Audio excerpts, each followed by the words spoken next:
Commissioner Ben-Veniste. Good morning, Director Freeh. Morning. As you know, the purpose of this commission may be divided into two broad categories. First, we are charged with providing a full accounting of the 9/11 catastrophe, a challenging investigative responsibility. Second, we are asked to make recommendations in a wide variety of areas, all of which with the common goal of improving the security of our nation. We should be reminded that the ability to have such a commission, to operate in part through public hearings and to ultimately deliver a report to the President of the United States, to the United States Congress, and to the American people, a report on our findings and recommendations, is a remarkable testimonial to the strength and durability of our democracy. Few countries in the world would tolerate, much less welcome, such an open and public process. Director Freeh, you have served in two of the three branches of government. You were an FBI agent, an assistant U.S. attorney in the Southern District of New York, an office for which I have great affection, as you know, and continuing admiration. Indeed, during my service as an assistant United States attorney, I worked closely with many FBI agents who I regarded as among the most dedicated and patriotic Americans I've ever met. Indeed, some of them are close friends today. You have served as a federal district court judge in the Southern District of New York, appointed by President Reagan, and then you were appointed by President Clinton to be FBI director. Your experience and observations will be an important source of information for this commission.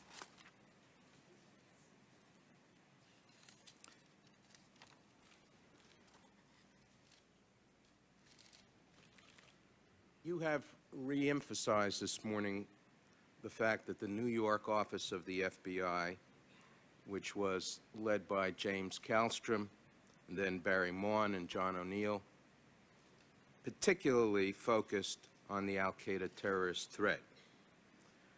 In fact, John O'Neill perished in the attack on the World Trade Center on September 11, 2001, at the hands of cowards who murdered civilian men, women, and children.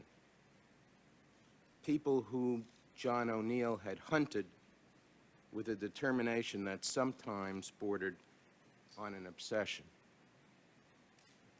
Indeed, in January 2001, O'Neill's concerns stimulated an interagency group white paper urging greater protection of federal buildings in Lower Manhattan.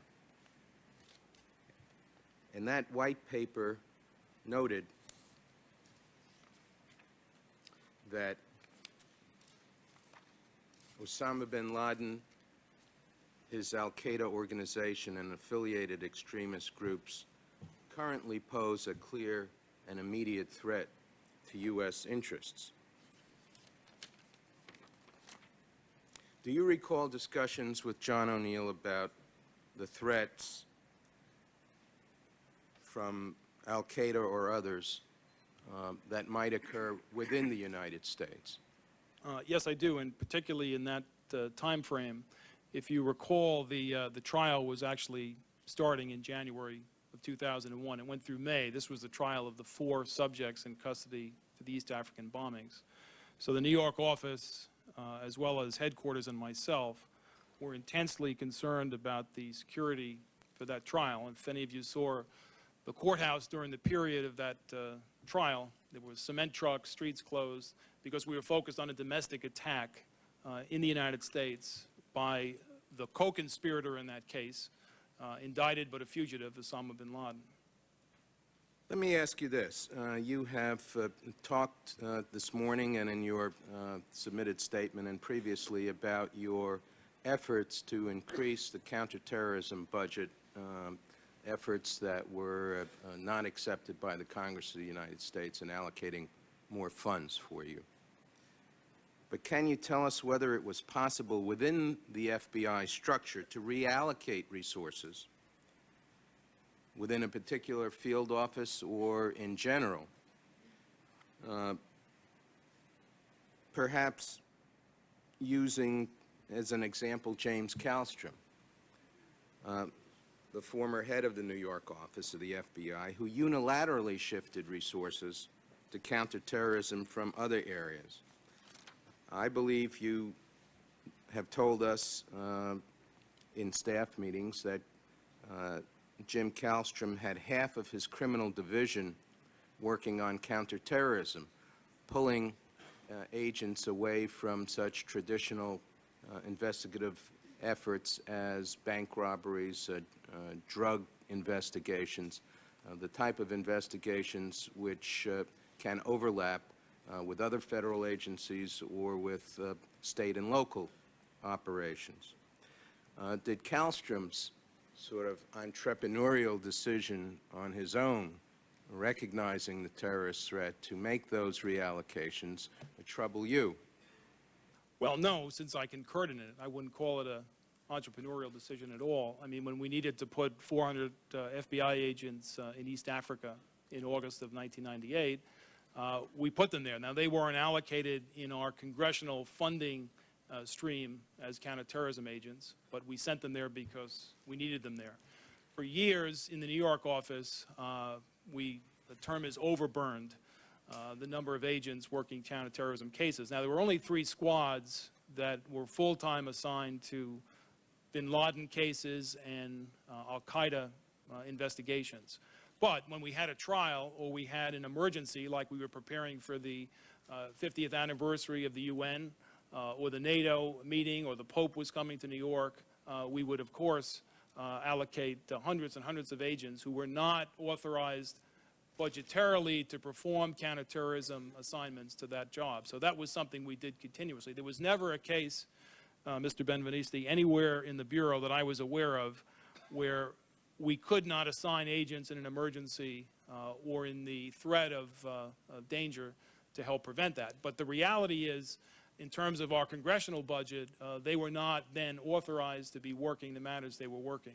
Well, given the fact that you concurred and supported Jimmy Kallstrom's efforts in New York City, and given the fact that there has been criticism about the FBI's inability to reallocate resources toward the growing threat of terrorism, and reallocate those resources, as I say, away from more traditional FBI jurisdictional areas, which could be covered by other federal and state agencies. How do you answer that criticism?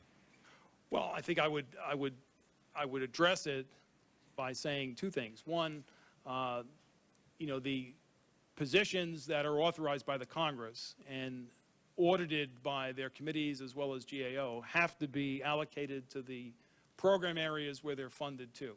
That's number 1. Now, from time to time, as in the New York case, we would ask the congressional committees for temporary reallocations. We would advise them as to what we were doing. My answer to getting counterterrorism resources to fight terrorism was to ask for them, and to ask for them in addition to what we already had. Were you ever reprimanded for reallocating on your own, either on the basis of emergency or on a more generalized basis, resources to counterterrorism as a result of congressional oversight? No, but I think that's because we were doing it on an emergency basis and on a temporary basis. If we had taken 1,000 agents from our criminal programs and assigned them full-time to counterterrorism matters, I don't believe we could have done that. I don't believe the committees would have permitted it at the time. But you did not try that? No, I did not try that because that's not the way resources are allocated. Let me turn to the subject of the state of the intelligence community's knowledge regarding the potential for the use of planes, airplanes, as weapons. a subject of obvious interest to this commission. Did this subject of planes as weapons come up in planning for security of the Olympics held in Atlanta in 1996? Yes, I believe it came up in a series of these, as we call them, special events. These were intergovernmental planning strategy sessions and operations, and I think in the years 2000, 2001, even going back maybe to the 2000 Olympics, that was always one of the considerations in the planning, and resources were actually designated to deal with that particular threat. So it was well known in the intelligence community that one of the potential areas or devices to be used by terrorists, which they had discussed according to our intelligence information, was the use of airplanes either packed with explosives or otherwise in suicide missions. That was part of the planning for those events. That's correct. Now, did that come up, the same subject come up again? I know you carried on from the Clinton administration through 6 months, more or less, of the Bush administration. Did that subject come up again in the planning for the G8 summit in Italy? I don't recall that it did, but I would not have been involved in that planning. The FBI would not have been involved in that particular planning. We were advised that there was a cap or no-fly zone imposed over first Naples in the pre-planning session and then Genoa during the meeting of the 8 heads of state, and that subsequently it was disclosed that President Mubarak of Egypt had warned of a potential suicide flight using explosive-packed airplanes to fly into the summit meeting. Yeah. And to, I don't dispute that, but that planning would have be done by the Secret Service, probably the Department of Defense. We would not have been involved in that event outside the United States in terms of the special planning, although we probably detailed some people there.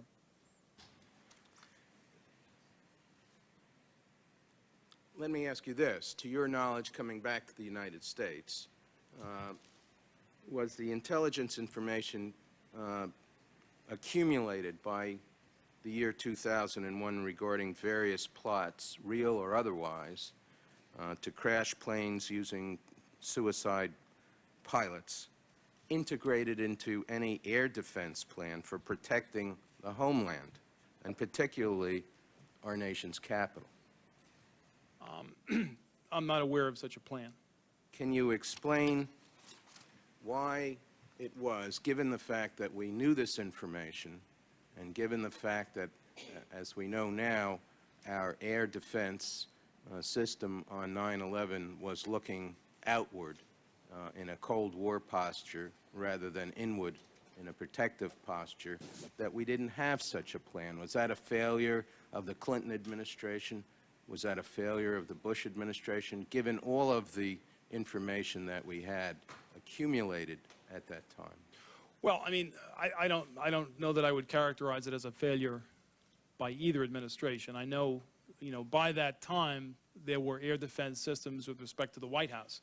There were air defense systems that the military command in Washington, D.C. area, had incorporated. I don't think there were probably, at least I never was aware of a plan that contemplated commercial airliners being used as weapons after a hijacking. I don't think that was integrated in any plan. But with respect to air defense issues and that threat, it was clearly known and it was incorporated, as I mentioned, into standard special events planning. Into special events, but never into the actual defense posture for the homeland protection of the United States. Let me ask you a final question with respect to the Millennium threat. The FBI and the CIA have been criticized for being unwilling to work cooperatively together. Yet it appears during the period of heightened alert prior to the Millennium, the FBI and CIA worked closely together and had several notable successes as the result thereof. Could you explain how that operation worked and whether you reported to the National Security Council of the United States? Well, with respect to the Millennium Planning, I reported, of course, to the Attorney General. The Attorney General and I worked very closely in concert with the National Security Council, with the Director of Central Intelligence, the CIA, military components, civilian components. This was an integrated and long-term planning operation with respect to millennium threats, which were not only issues concerning technology exploitation, but also the occasion of the millennium as a terrorism attack. But your more important question, I think, is the CIA-FBI cooperation. I don't think it was unique to the millennium planning. My experience in 8 years there is that there was extremely good cooperation between the FBI and the CIA.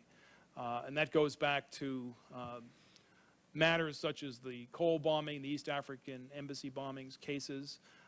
The Alex Station, which you know from your staff, was set up in 1997. The CIA and the FBI together in a station dedicated to al-Qaeda investigations and disruption activities overseas.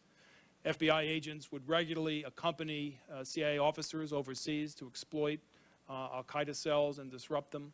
I think that cooperation, in my view, was a very outstanding one for many years.